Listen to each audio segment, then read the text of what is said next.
First of all, thank you all for participating in any Dream Week event. My story of faith begins actually in scarcity. And so, as many of you know, I am a farm worker, born and raised in the Rio Grande Valley. Did that most of my life until I was able to go to college later. But along that path, I, like many others in Texas and in this country, faced poverty day in and day out. And in that scarcity, we didn't have a lot, but my grandmother, who was a migrant and came from Mexico in the 60s, she had faith behind her. Now, I'm going to pause there and tell you a little bit about my faith background because it is going to be relevant to my uplifting story. I was born a Mexican Catholic, which means a lot of shame, a lot of indigenous religious beliefs mixed in through the Mexican culture, but a lot and tons of food and camaraderie. And in that, growing up in the Rio Grande Valley, it became really apparent really early on that for me, that necessarily wasn't the way I wanted to live in and day out. Now, I carry all that with me because when I became a young adult and off to college I went, I started to question like everyone else does. What is my faith? How do I think about faith? And so I became agnostic for a while, still believing in a spiritual higher power, but agnostic to a particular religion. Now my family and I, for the last really about 8 years, have called Colonial Hills Methodist Church, Chumsey, for those of you who don't know, our home church, though we volley and also like to visit other congregations throughout the city, regardless of their background, because we feel it's an important element to continue to understand and expose our own son to other faiths. So you could say that all that amalgamation really is a result of that scarcity at the very beginning, because the one thing my grandmother did teach us, even though she was rooted in her Catholic faith, was that all of us were human. And no matter what day it was, we would come home covered in dirt, we would come home smelling of onions or spinach or whatever it is we picked. She always started the meal with a prayer, just like I'm sure many families that you know or you yourselves do. And so my big uplifting story of faith comes during that time where I told you I questioned. And the time in my life where I came to realize that for me, faith really was more about my relationship with my God than trying to understand everyone else's relationship with theirs. And it was when I was a freshman at UT Austin, wonderful Longhorns up the street up there. I had gotten to college by myself.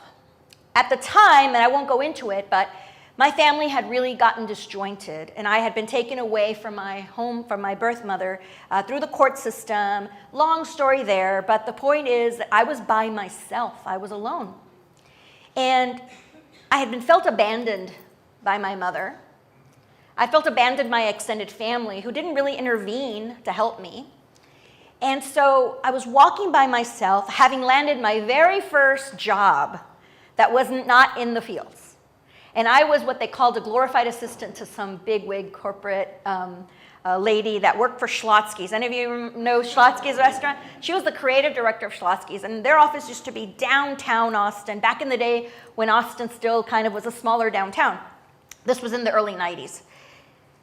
And I remember feeling heavy and lonely because I would take that trek from UT through the Capitol, when you could still get in through the Capitol, and walk on the grounds, and walk all down straight Capitol Street to 4th Street, where the old Schlotzsky's Corporation was headed. And I would do that walk every day because I would go do my work study, do my classes, and work. But I was a first-generation student. I didn't have a family that went to college who couldn't guide me. I didn't even have a family at that point, right? And I remember feeling the heaviest weight of loneliness. And loneliness, as we all know, medically speaking, is a disease that we are now facing as a great society. But loneliness for the young is also one of the most horrible feelings you could ever wish upon them, because as I look back, my life was ahead of me. I was at UT Austin. I was studying. I was starting, and yet I felt so alone and so desperate for connection, so desperate for love, so desperate for something to ground me. And I was walking down Congress Avenue with a Walkman. Y'all remember those? I had a Walkman, and I had a CD. It was a CD player, so it was a step up, sorry. And I had a CD player, and how many of you have heard of Phantom of the Opera? Right? There is a song in Phantom of the Opera, All I Ask of You. All I ask of you. And as I was walking, feeling the weight, as if nothing, I could never find love, I could never find security, I hear, say you'll love me every waking moment. And I knew that was God speaking to me. I knew as I listened and as I looked straight down an empty, beautiful, long, oddly enough empty at that time, street in the middle of bustling Austin. And yes, I'm going to throw this in because that's how it happened to me. The clouds broke and the light came down and shone on some of those magnificent buildings, and I was in the shade. And then I heard Sarah Brighton say you'll love me every waking moment. Right back to God. And as I listened to that beautiful song being sung back and forth, I realized this was the conversation God was having with me. Let me lift you from your solitude. Those are some of the lyrics. Say you'll stay with me every waking moment. Let me guide you. Words that as an 18-year-old who was desperate for connection got the answer to.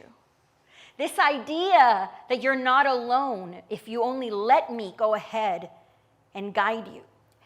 And I can tell you without a doubt, without a shadow of a doubt, that that is one of the most meaningful things I have ever had in my life. Happened to me. Meaningful. Because to me, not only did it make me realize that secular things, quote unquote, could be so spiritual. And let's admit it to ourselves, music is spiritual regardless, right?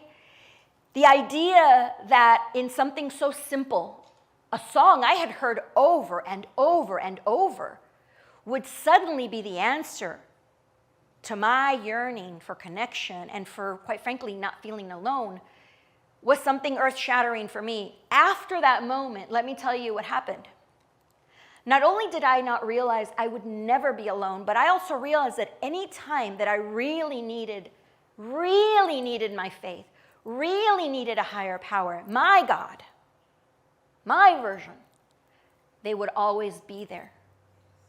And so when I would move on to Philadelphia later, to grad school, and felt the weight of confusion, I called upon that moment and that song. When I would be lost and think I would never find love, I would listen to that song. I got Ron out of it, so it worked out. When we lost our first child, and she was born and only lived 4 hours, I would listen to that song. When my son was born, and I didn't know how to express how I would be there for him, and how I wanted him to think about his relationship with God, whatever it is, as he grows and chooses, I play that song for him when I can't speak to him about it. And so forth, as you see, that one moment in time actually altered everything in me. And many times at work, people will ask me, why are you always in such a good mood? Why do you not ever see necessarily the negative in things? And it is because in my mind, I have let someone guide me and someone fill my solitude. And because it is my relationship and my coming to terms with my faith, I can only hope they have their own. But I do tell them to look for it, because sometimes it doesn't happen the way that we expect. Sometimes it is a song you've heard 1,000,000 times. Sometimes it's a place you've driven by 1,000,000 times. And sometimes maybe it's just a kindness that you've experienced only once, and yet it shatters that veil. And so that is my faith story. And I know that we want to open it up to Q&A, so maybe it's a little shorter than the 7 minutes I was allotted, but I figured it would be a great way to start if any of you have questions as well. Now, before I round out that final story, I have to tell you this much. My grandmother's faith has always been unshattered. She doesn't understand much about the intricacies of faith in terms of the operational aspects. She doesn't understand anything else except for the fact that every day she wakes up and every day in the wind, she blesses us. She lives in the Rio Grande Valley. She's 99. And every morning, like clockwork, my aunts will tell me, she gets up, she comes to the kitchen, she sits, she says a prayer, and she does this to the wind, and she pushes it out. And I can only assume that blessing is meant for me and for all our family members. But that's really my rock when it comes to understanding faith, is her. And her belief that there is just something bigger than us, and that she's carried that throughout her hard life, which has been so much harder than mine ever will be. And so to all of you here that have generations that depend on you, and have generations that you are going to at some point be the heads of, I have to tell you something. Never underestimate the power you have in the hearts of those that you've helped to raise or that you've helped to change. She has that impact on me even now through the wind every morning. So with that, thank you all for letting me share. And yeah, I'll open it for any questions you have.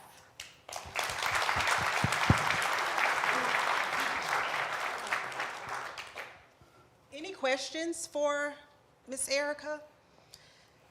You do have one? Yeah. Yes. And this is a piece of advice I will give for. As Okay. someone who has,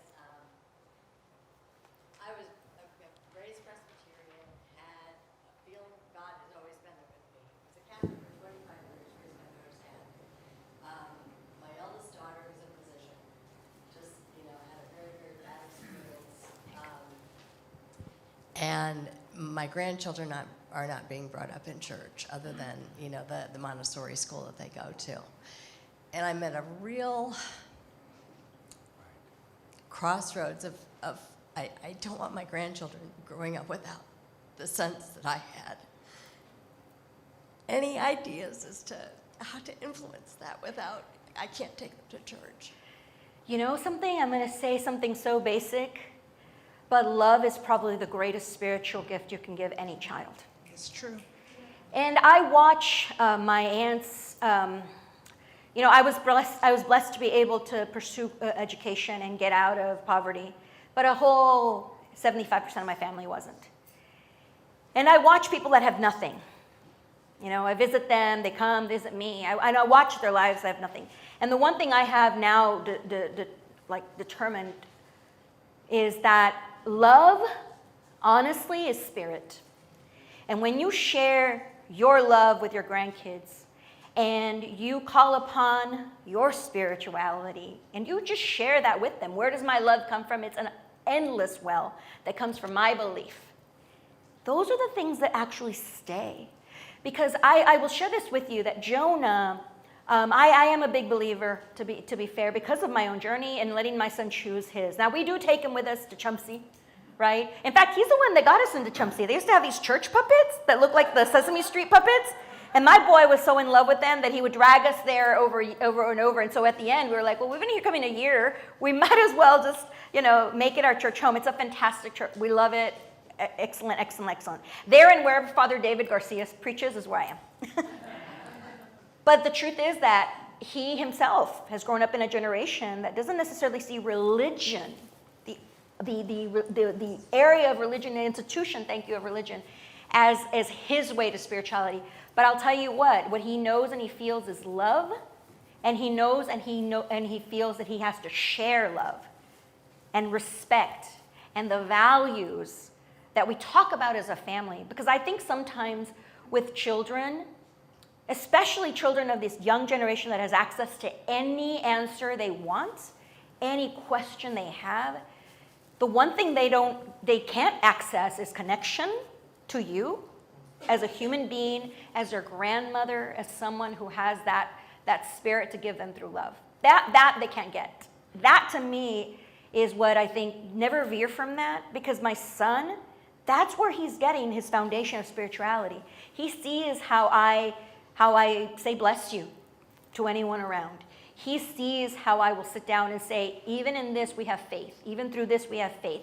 And I will love you no matter what. I will love you. I will love you. I will love you. And it's amazing to see that awakening in him, because at some point I think all children do start to think about what's bigger than myself. You know, up until now we take care of them and their world is here.